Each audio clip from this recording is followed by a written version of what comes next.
দৌড়াদৌড়ি ছুটাছুটি করে, বিশেষ করে নামাজের মধ্যে। এর কারণ হচ্ছে আল্লাহর থেকে আমাদের অন্তরকে আমরা প্রোটেক্ট দিচ্ছি না। আল্লাহ নবী বলেছেন, ইয়া মুকাল্লিবাল কুলুব সাব্বিত কলবি আলা দীনিক। হে অন্তর পরিবর্তনকারী আমাদের আল্লাহ, আপনি আমার অন্তরকে দ্বীনের উপরে টিকিয়ে রাখুন।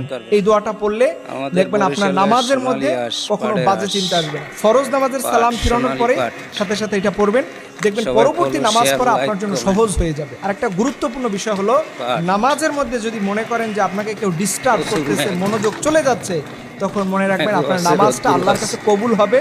এটা যাতে কবুল না হয় এর জন্য শয়তান আপনাকে ডিস্টার্ব করতেছে, আপনার মনোযোগ এদিকে সেদিকে নিয়ে যাচ্ছে। এবং বিশেষভাবে নামাজের আগে মোবাইল ফোন, অন্যান্য ডিভাইসগুলো থেকে দূরে থাকবেন, একটু জিকির আজকার করে নামাজে যাবেন, আপনার মনটা প্রশান্তি থাকবে। আল্লাহ রাব্বুল আলামিন আমাদের সবাইকে এমন নামাজ পড়ার তৌফিক দান করুক, যেই নামাজের মধ্যে যেন আমাদের কোনো বাজে চিন্তা না আসে। আল্লাহ সেই নামাজ পড়ার আমাদের তৌফিক দান করুক।